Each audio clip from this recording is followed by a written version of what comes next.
A human being is a part of the whole called by us universe, a part limited in time and space. He experiences himself, his thoughts and feeling as something separated from the rest. A kind of optical delusion of his consciousness.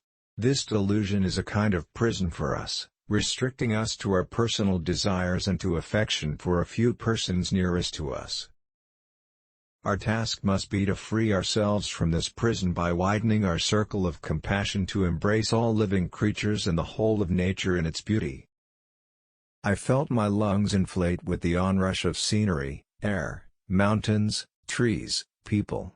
I thought, this is what it is to be happy. The clearest way into the universe is through a forest wilderness. There is a pleasure in the pathless woods, there is a rapture on the lonely shore. There is society, where none intrudes, by the deep sea, and music in its roar. I love not man the less, but nature more. The sunlight claps the earth, and the moonbeams kiss the sea. What are all these kissings worth, if thou kiss not me? The mountains are calling and I must go. I like this place and could willingly waste my time in it. Tiger got to hunt, bird got to fly. Man got to sit and wonder why. Tiger got to sleep, bird got to land, man got to tell himself he understand. I like it when a flower or a little tuft of grass grows through a crack in the concrete. It's so fucking heroic. In the spring, at the end of the day, you should smell like dirt. A quiet secluded life in the country, with the possibility of being useful to people to whom it is easy to do good, and who are not accustomed to have it done to them, then work which one hopes may be of some use, then rest, nature, books, music, love for one's neighbor, such is my idea of happiness. Nature's first green is gold, her hardest hue to hold. Her early leaf's a flower, but only so an hour.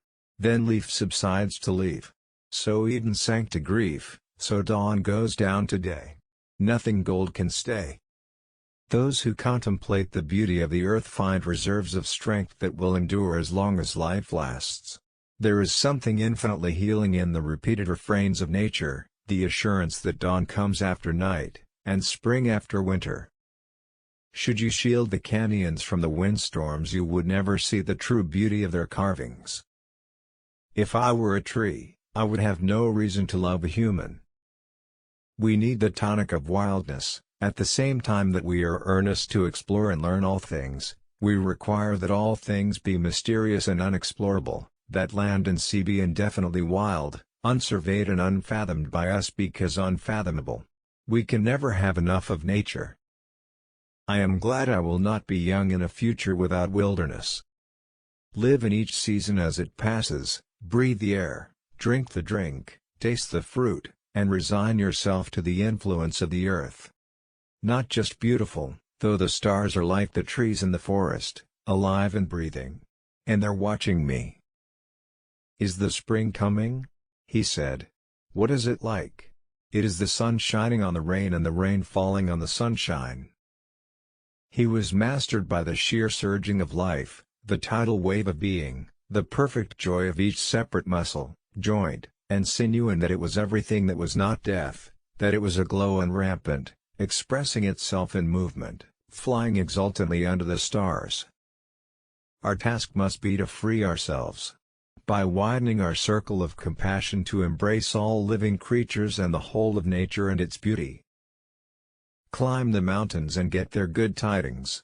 Nature's peace will flow into you as sunshine flows into trees. The winds will blow their own freshness into you, and the storms their energy, while cares will drop away from you like the leaves of autumn. The sea is emotion incarnate. It loves, hates, and weeps. It defies all attempts to capture it with words and rejects all shackles. No matter what you say about it, there is always that which you can. Thousands of tired, nerve-shaken, over-civilized people are beginning to find out that going to the mountains is going home, that wildness is a necessity. There is a pleasure in the pathless woods, there is a rapture on the lonely shore, there is society, where none intrudes, by the deep sea, and music in its roar. I love not man the less, but nature more. From these are interviews, in which I steal from all I may be, or have been before, to mingle with the universe, and feel what I can ne'er express, yet cannot all conceal. Doubt is sin. Christianity has done its utmost to close the circle and declared even doubt to be sin.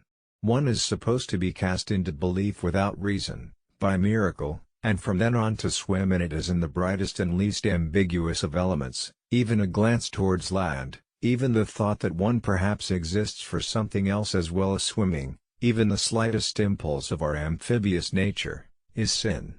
And notice that all this means that the foundation of belief and all reflection on its origin is likewise excluded as sinful. What is wanted are blindness and intoxication and an eternal song over the waves in which reason has drowned. The peace of wild things.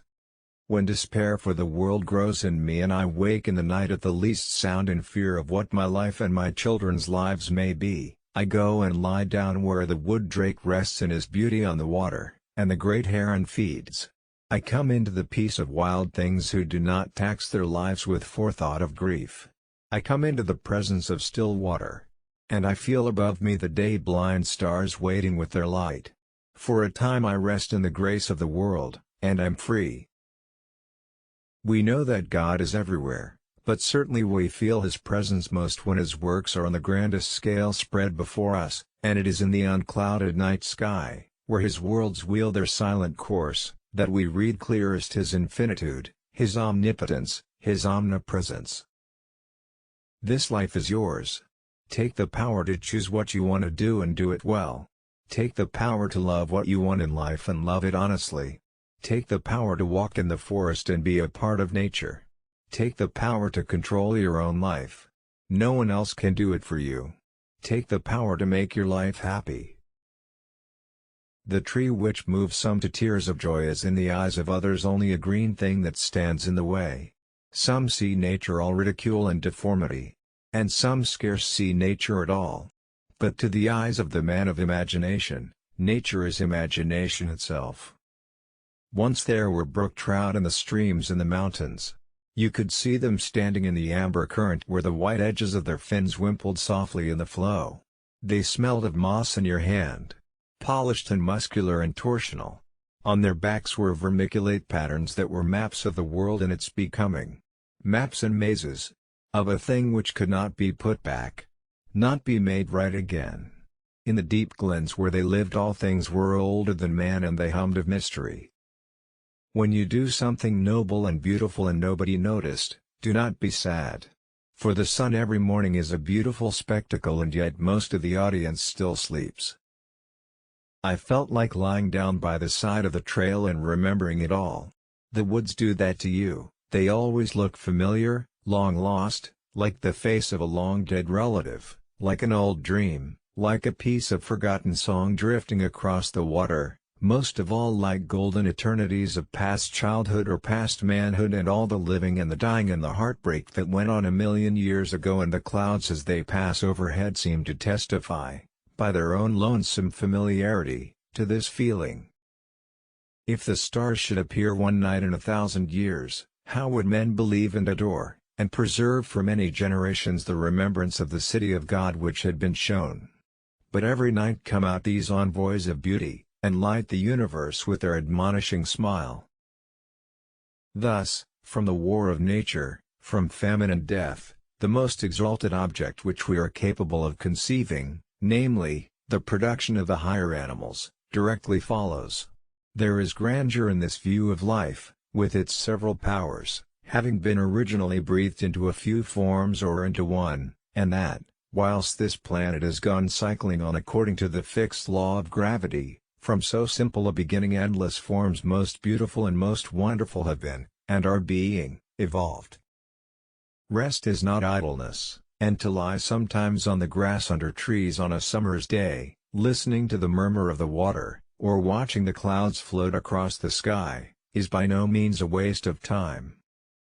We could never have loved the earth so well if we had had no childhood in it, if it were not the earth where the same flowers come up again every spring that we used to gather with our tiny fingers as we sat lisping to ourselves on the grass, The same hips and haws on the autumn hedgerows, the same red breasts that we used to call God's birds because they did no harm to the precious crops.